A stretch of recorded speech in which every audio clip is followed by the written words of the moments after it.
જાહેર જનતાના સ્વાસ્થ્યની સુરક્ષા માટે ખોરાક અને ઔષધ નિયમન તંત્ર પાલનપુર વર્તુળક કચેરી દ્વારા ડીસા ખાતે ભેળસેળખોરો સામે મોટી કાર્યવાહી હાથ ધરવામાં આવી છે। 23 ઓગસ્ટ 2026ના રોજ ડેઝિગ્નેટેડ ઓફિસર ટીએચ પટેલ મળેલી ચોક્કસ બાતમીના આધારે ડીસા જીઆઈડીસીના પ્લોટ નંબર 51 ખાતે આવેલી મેસર્સ શ્રી દર્શન માર્કેટિંગ પેઢી પર દરોડો પાડવામાં આવ્યો હતો।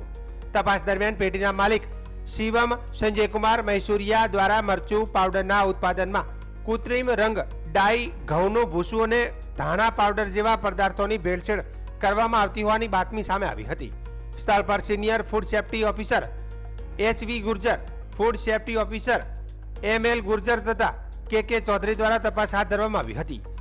ફૂડ સેફ્ટી વાનમાં chemist PM Chaudhary magic box દ્વારા કરેલી પ્રાથમિક તપાસમાં મરચું પાવડરના નમૂનાઓમાં કૃત્રિમ રંગની હાજરી મળી આવી હતી। આ કાર્યવાહી દરમિયાન food safety and standard act 2006 હેઠળ મરચું પાવડર, ઘઉંનું ભૂસું, ધાણા પાવડર અને કલર પાવડર સહિત કુલ 9 નમૂના લેવામાં આવ્યા હતા। આ નમૂનાઓને વધુ તપાસ માટે મોકલવાની કાર્યવાહી હાથ ધરવામાં આવી છે।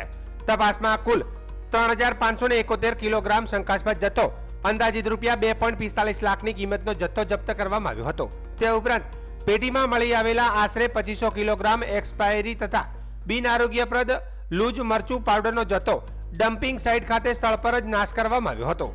આમ કાર્યવાહી દરમિયાન કુલ 6071 કિલોગ્રામ શંકાસ્પદ અને બિન આરોગ્યપ્રદ જથ્થા સાથે કાયદેસરની કાર્યવાહી હાથ ધરવામાં આવી હતી। ખોરાકમાં ભેળસેળ કરીને લોકોના આરોગ્ય સાથે ચેડા કરવાના મામલે જવાબદારો સામે food safety and standard act 2006 હેઠળ વધુ કાયદેસરની કાર્યવાહી શરૂ કરવામાં આવી છે।